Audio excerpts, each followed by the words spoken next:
এই পর্যন্ত আমি যে কয়টা আসামির নাম দিয়েছি একটা ভুয়া কেউ প্রমাণ করতে পারবে না। মূল আসামি তো 2 নাম্বার টিটু এখনো অ্যারেস্ট হয় নাই। ধরা হোক, তাকে কেন ধরা হইতেছে না এখনো?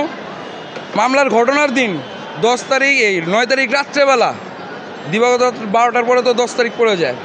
আমি থানায় যখন বলি মানুষ হাসে, পুলিশ অফিসার, যে সে কেন গেল, তাদের মুখে একটা হাসি থাকে। এই কথাটা কেউ এখনও তাকে ধরেও নাই যে সে কেন গেল। তাদের তো সিনিয়র অফিসার আছে, তারাও এই বিষয়টা গুরুত্ব সহকারে নেয় নাই, যে তাদেরই ফাঁড়ির একজন এসআই আমার কাছে গেছিল গোপনভাবে। ইভেন এটা কেউ দেখারও নাই। ভিকটিম মোহাম্মদ সোহাগ, উনি তো ভিকটিম ছিল এই মামলার। 7 তারিখ থেকে উনি ভিকটিম। উনার নাম কেন জানতে যাবে, বাপমার নাম? এখানে অবশ্যই প্রশ্ন আছে, কারণ আমি তো অভিযোগ করছি অন্য মানুষের নামে, তার নাম জানার কোনো ইয়া নাই। যখন উনাকে আমি ফুটেজগুলি দিছি 10টা থেকে 11টার মধ্যে, তার 2 ঘন্টা পরে মইনের পুরো গ্রুপ প্রাইভেট কার নিয়ে আসা আমার মামাকে হুমকি দামকি দিছে। এই ঘটনা রাত 12টার পরে 2 ঘন্টার মধ্যে হুমকি দামকি দেওয়ার মানেটা কি? অবশ্যই পুলিশের ওই লোকটা মিলে আছে ওদের সাথে, না হলে তো মইন গ্রুপ জানার কথা না। এই পর্যন্ত আমি যে কয়টা আসামির নাম দিয়েছি একটা ভুয়া কেউ প্রমাণ করতে পারবে না। তো আমি শিওর না হয়ে কারো নাম দিব না, কারণ এটা একটা আলোচিত হত্যা মামলা, এটা পুরো দেশবাসী দেখছে। আর যে 4 জনের নাম আমরা বলছিলাম, এই 4 জনের নাম কিন্তু আসে নাই। এই 4 জনের নাম না এসে বাকি 3 জনের নাম ঢুকিয়ে দিছে। আমাদের বাসার নিচে টিটুর ছোট ভাই আসছিল এবং টিটু কিন্তু এখনও অ্যারেস্ট হয় নাই। তো এই জন্য আমরা কিন্তু অনেকটাই, কারণ আসামি পক্ষ তো আর জানায় শোনায় আমাদের উপর অ্যাটাক করবে না, তারা হঠাৎ করে অ্যাটাক করবে। সেই জন্য আমরা একটু দ্বিধাগ্রস্ত, এবং আমরা রাস্তাঘাটে বেরোইলে আমাদের মধ্যে একটা ভয় কাজ করে। ভয় কাজ করতে বলতে এই ভয় না যে মেরে ফেলবো, মেরে ফেলুক।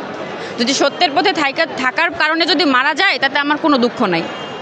সত্যের পথে থাকবো, আছি, যতদিন বেঁচে আছি থাকবো, কিন্তু ওই কোনো দিনও মাথা হটাবো না। এটা হলো গিয়ে আমার প্রথম থেকে শেষ থেকে শুরু, শেষ পর্যন্ত কথা একটাই থাকবে, যে মাথা হটানো যাবে না।